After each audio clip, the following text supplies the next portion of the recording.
It is budget season in Olympia, the time when state lawmakers are very hard working out the spending plans for the state for the next 2 years. And we are joined, grateful to have a Republican ranking member of the Senate Ways and Means Committee, Senator Mark Schoesler. Senator, thank you for joining us. I appreciate that. I want to jump in firstly by asking you, because the way Senate Democrats have described this plan, this $7.9 billion capital budget, is fiscally responsible and sustainable. And I wanted to get your take on that. Well, I think it became sustainable when we rejected Governor Inslee's approach to borrowing debt from the next biennium. We stay within the constitutional debt limit, which is important to all of us. And as I understand it, I mean, your name appears on the release along with Senator Mullet. So my guess is that a lot of these things have been hammered out across the aisle. Tell me about a couple of the things you really like in this capital budget. Well, it works really nicely because Senator Mullet's just down the hall from me. We work very well together personally and professionally.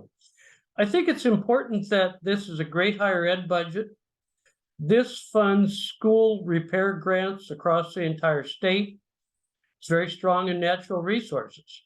So you combine that with the things that Senator Mullet has put out. We're in agreement, and I expect a very strong bipartisan vote in committee and on the floor. That sometimes feels like a rare treat in Olympia. How were you able to reach that point? Well, I think honesty and bargaining is there are Democrat priorities that are priorities for Republicans, maybe not as high. Some of the Republican priorities are important to Democrats, but not as high.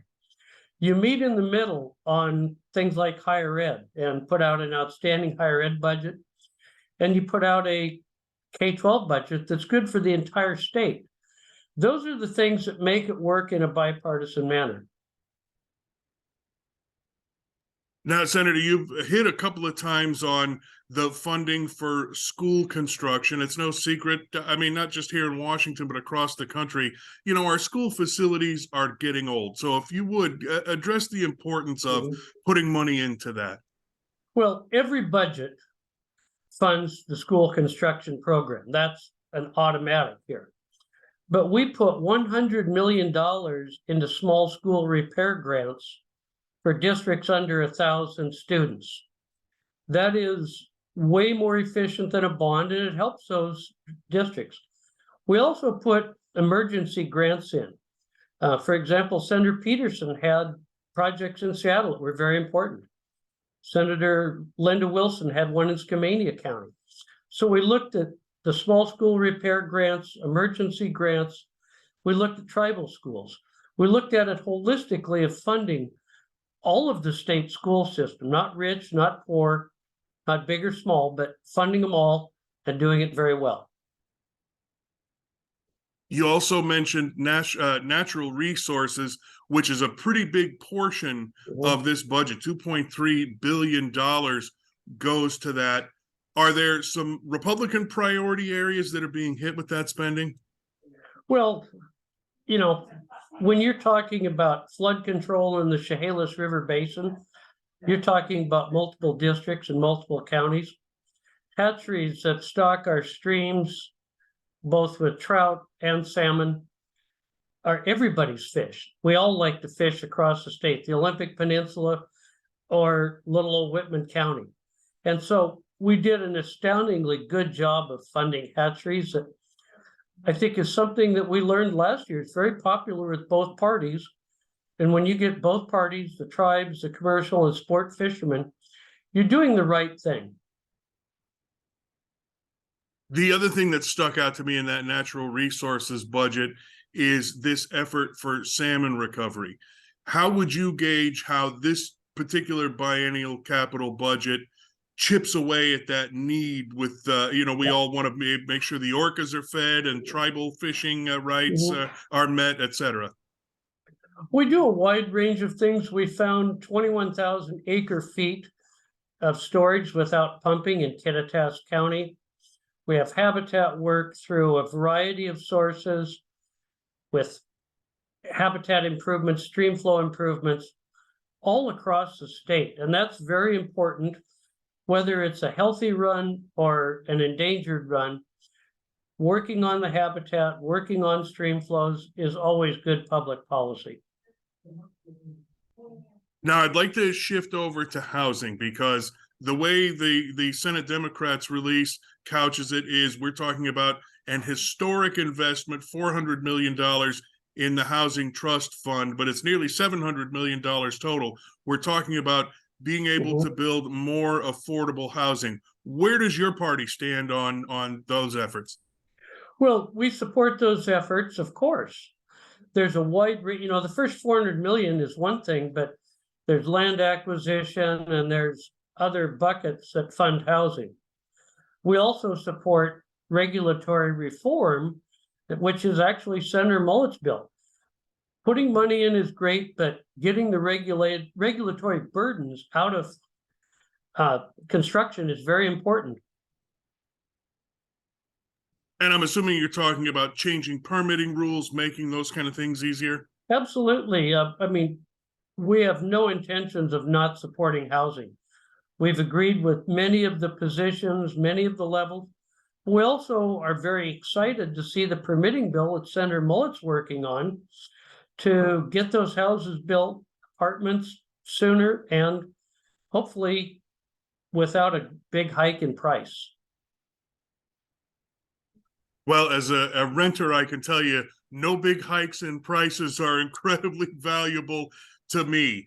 Now, I also want to make sure we cover the investment in mental health capacity, because it doesn't it does include more beds and expansion at Western State Hospital, but also this idea of expanding, smaller scale capacity in our local communities. What do you think of that plan?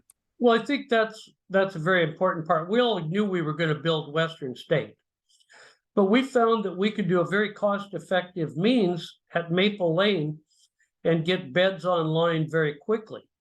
We also looked back and we found a project or two that hadn't quite received enough funding in Spokane and Toppenish for those beds.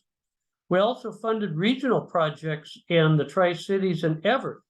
When we look at this, we don't look and say, well, a member got a project. No, we look at a region got assistance with solving a problem.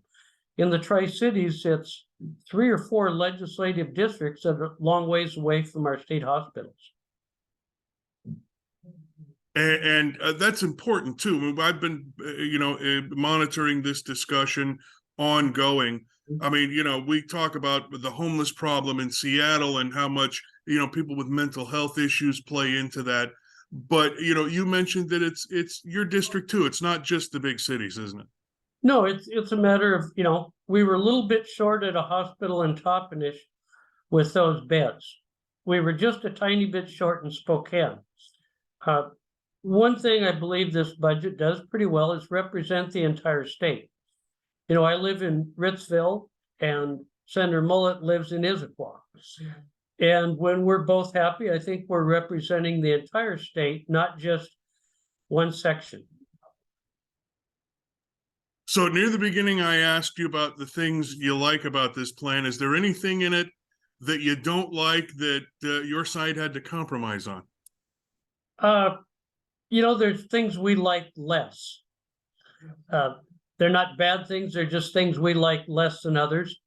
And part of compromise in the minority is agreeing to those things. So yeah, we like some things less than others.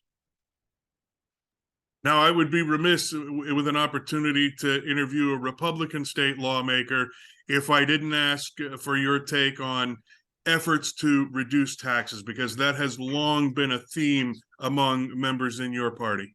Well, I think people forget their taxes went up $300 million last week with the cap and tax auction.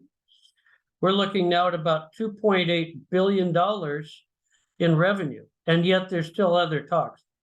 At some point, we have to remember the hardworking taxpayers for some relief.